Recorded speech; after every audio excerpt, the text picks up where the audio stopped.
di tangan Tuh Hayabusa. kan Fredri ini. Dikocek lagi Hayabusa versus Lancelot kali ini. Bersama RRQ Bang Duk. Mari pecahkan WS Suns. Dan apa satu lagi? Sansi Sport. Sansi Sport. Sansi Sport bisa-bisanya loh. Karena yang main Wah. katanya berlima Sans ya itu ya. Wah jauh-jauh dari Malaysia nampaknya nih. Mencoba melihat para pasukan MPL Indonesia nampaknya. Oke kita lihat. Onyx berhasil didapatkan 1 poin oleh pasukan RRQ. Tapi terakhir Onyx selalu bisa membalikan keadaan. Dan ini masih kita lihat apakah mampu atau tidak. Sedangkan RRQ mereka membutuhkan kemenangan ini untuk menahan Geeksled tidak bisa naik ke upper bracket. So, MPL Arena kita akan jadi seperti apa di Royal Derby. Mana tepuk tangannya? Let's go, go to the land of the Royal Derby. Satu kesempatan untuk kedua belah tim mengamankan game yang kedua kali ini Onyx. Mereka tentunya masih bisa untuk menahan dan memaksa lagi untuk bermain di game yang ketiga. Yes. Tapi RRQ ini juga kesempatan besar mereka untuk menjadi tim pertama yang memecahkan win streak dari Sansi Sport. Oh.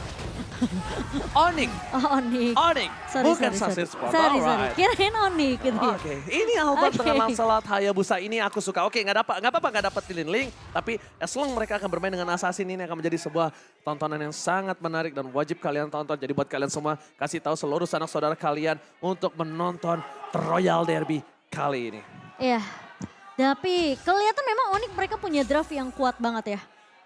Tapi masalahnya yang RRQ bawa ini adalah Cloud dari Skylar.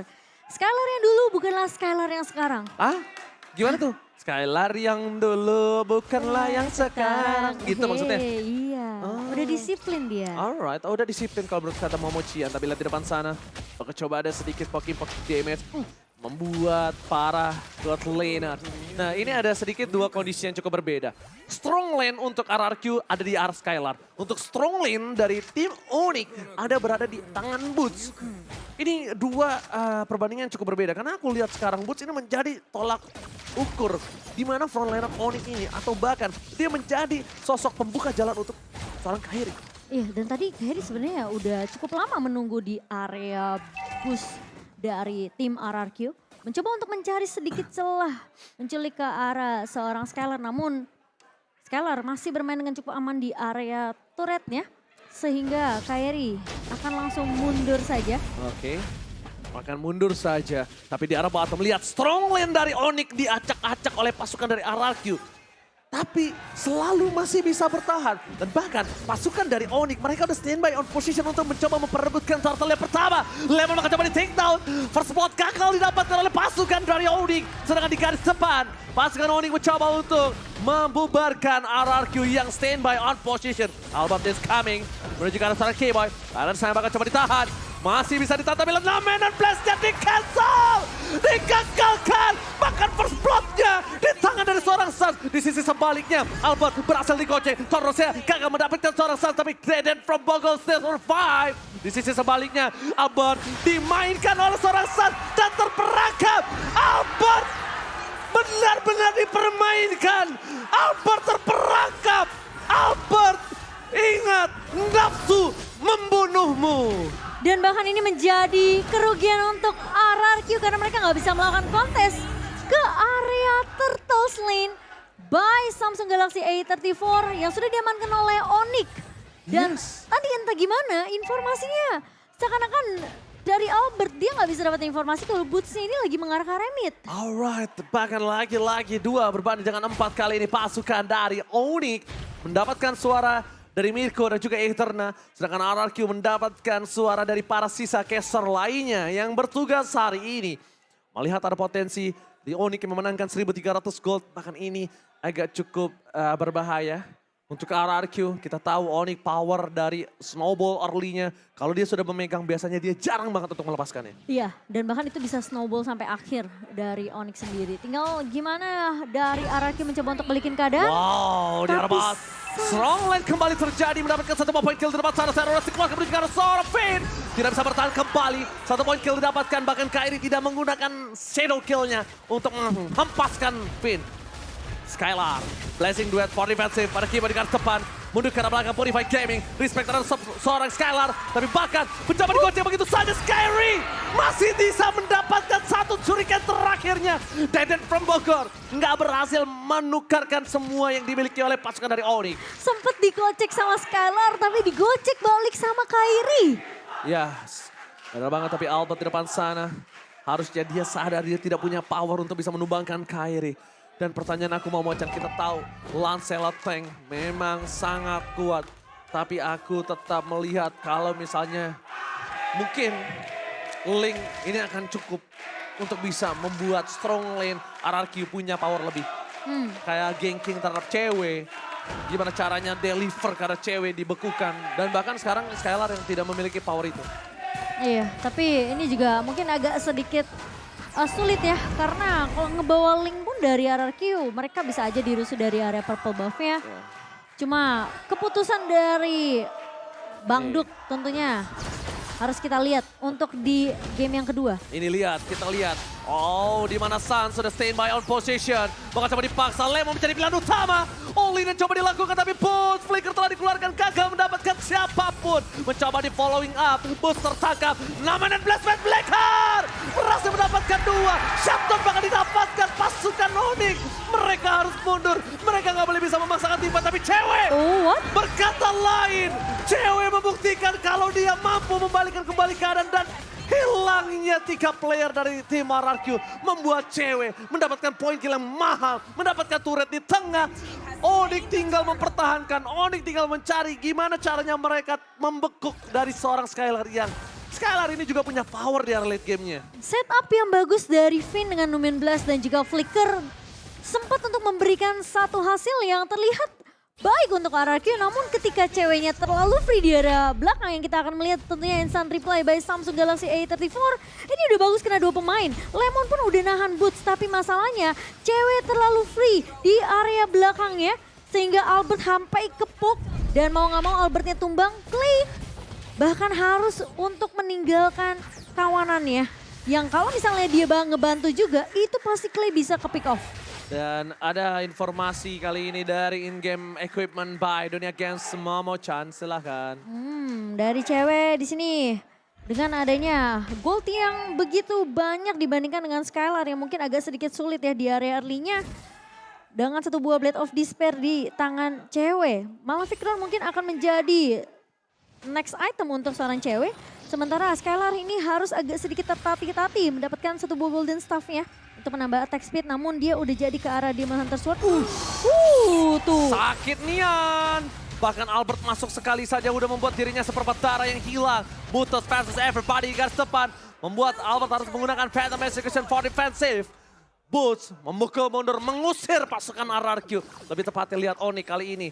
Melihat dengan adanya gold difference yang cukup jauh di posisi dari gold lane mereka. 6.000 berbanding 5.000. Cewek lebih power lagi. Cewek sekarang udah siap untuk team fight. Bahkan cewek gak boleh ditinggal. Cewek menjadi sumber damage yang cukup tinggi ketimbang Kairi. Kairi masih belum mampu sekarang kalau tidak solo pick off.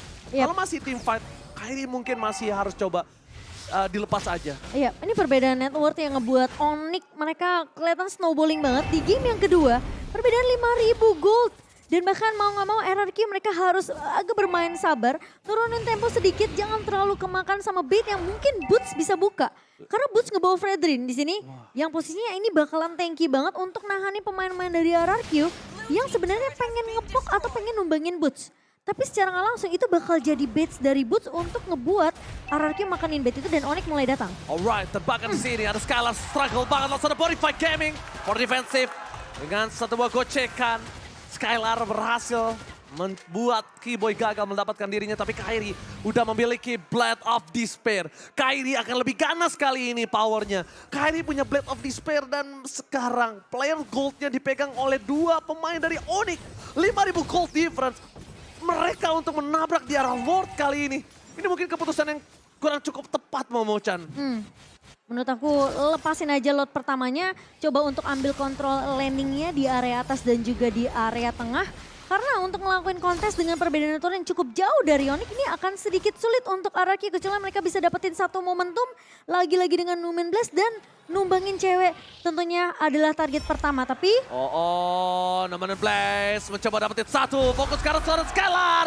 Skylar tumbang, 2 gold laner harus dihilangkan kali ini. Bahkan push too strong. Deden from Bogor mencoba untuk mengkonsepkan dan seorang push. Masih ada satu buah meledakan yang membuat push mundur ke arah belakang. Keyboy mempertahankan posisinya. Lemon di arah bottom lane.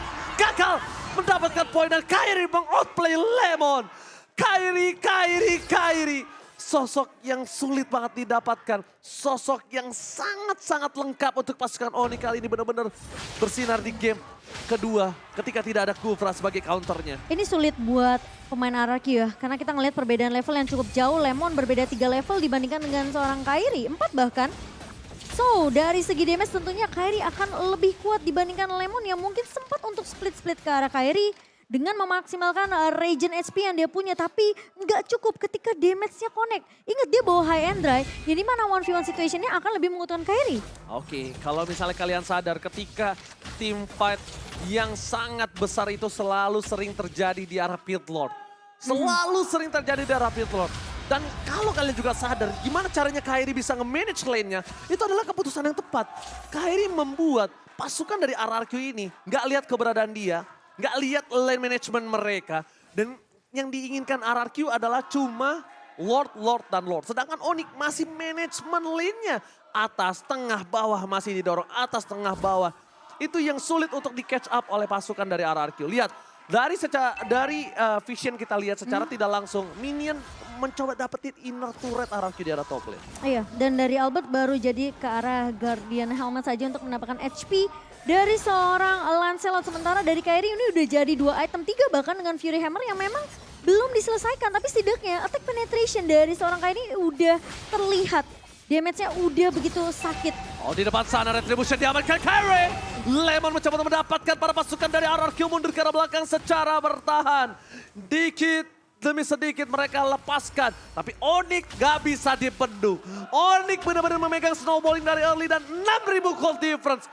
Momo-chan, gimana caranya RRQ bisa mempertahankan apa yang mereka miliki? Karena makin setelah Lord muncul, entah base turret pecah atau enggak, tapi yang bisa dipastikan adalah inner turret mereka mungkin akan rata. Ini mungkin agak sedikit sulit buat tim RRQ dengan perbedaan network 6.300 plus dari Lord yang sudah mulai diamankan dan mulai berjalan ke area atas. RRQ mereka harus setidaknya main aman. Lepasin aja turret mungkin di area outer turretnya. Karena udah pasti bakalan jebol dengan super minion yang juga udah mulai berjalan di 3 lini. Tinggal gimana caranya mereka ngehindarin damage dari Onyx terlebih dahulu. Oh no, Black Juice kali ini tidak cukup baik untuk Deden from Bogor. Meanwhile Onyx 7.000 gold difference makin mencoba untuk mendobrak base turret. Ternyata inner turret saja tidak cukup untuk mereka. Mereka mau lebih. Pasukan Raja Langit masih mau dapetin base dari Sang Raja. Iya, karena Lord-nya aja belum sampai ke titik di area atasnya. Jadi RRQ mereka setidaknya bakal coba untuk main di dalam base terlebih dahulu. Karena ingat high ground yang dibawakan sama Suns. Vader Aztec bisa memukul mundur pemain-pemain dari RRQ. Sakit banget tapi Lemon masih mau lebih. Mencoba dapetin satu orang Suns gagal. Keyboy taruh rest, dia fokus lihat di arah belakang. Numen Blast from Finn. Lihat mencoba mendapatkan satu Suns tapi masih ada Witcher Transition Save the Day. Pasukan dari Sang Raja. Mereka benar-benar diocak-acak di arah base-nya. Finn mundur ke arah belakang. Gak ada flicker lagi. Gak bisa bertahan. Dan ini bencana. Oni kali ini benar-benar memaksakan base turret dari RRQ di arah tengahnya juga Momo-chan. Meskipun Numen Blast setupnya tidak diketahui oleh Onyx, tapi tidak ada damage tambahan dari RRQ. Menjadi setup yang agak sedikit sia-sia dari Finn. Dan bahkan 2 pemain dari RRQ harus tumbang, namun RRQ mereka masih bisa untuk menahan gebrakan dari Onyx. Tidal Race from Keyboy. Tapi nampaknya membuat Keyboy yang harus pecah immortality. Albert still survive. Lemon mencoba mendapatkan boost. Tapi boost dengan ada press run yang gagal meninju siapapun dan menggetok siapapun. Fokus ke arah Skylar. Targeting from Kairi. Membuat RRQ terbuka dengan sangat bebas. Skylar tidak dikasih bermain dengan 3 pick off yang didapatkan oleh pasukan Onyx. 3 pemain yang tersisa dari kedua belah tim. Lemon, Skylar, Boots dan juga Kiboy hilang di area pertempuran dan terlihat targeting dari seorang Kairi mencoba untuk menumbangkan lini belakang dari RRQ yaitu Skylar. Dia nggak pilih target yang lain. Dia kuat shadow langsung mundur ke area backline. Dia ada tahu karena pemain-pemain dari RRQ sedang sibuk ngahan di area depannya. Mereka nggak mau sampai kehilangan turret base juga di area bawah. Data yang sudah diberikan oleh Profesor KB tadi di bench para caster. Kalau Skylar ini dia memiliki satu kekalahan dengan Cloud-nya. Hanya satu, berarti kurang lebih 80 something. Dan ini bisa menjadi kekalahan yang kedua untuk Skylar. Karena lihat, dia tidak dikasih bermain sama sekali. Dia benar-benar menjadi targeting dari seorang Kairi. Kairi bahkan di depan sana membuat seorang Albert ketar-ketir. Serpat darah sudah dimiliki. Fokus dari seorang Boots karena seorang Albert. Albert still survive. Lihat semua mata bahkan membuat Albert kalau bisa Albert dilumpuhkan. Kairi mulai masuk. Penta Persecution ke arah belakang. Tidak ada yang bisa menuju ke arah Lord. Lord yang bergerak dengan sangat bebas tapi Butas. Kali ini mencoba untuk memancing. Pasukan dari RRQ yang nampaknya gagal. Turret dibalas Dominator Blast. Dapetin Skylar tapi di belakang pasukan Oni meratakan tim RRQ. Apabila ini bencana. Oni mencoba untuk melakukan wipe out. Dan Deden from Bogor gak bisa mendapatkan apapun. Oni membalikkan keadaan. Oni menolak. Dipecahkan win streak-nya. Memaksakan lagi untuk bermain di game.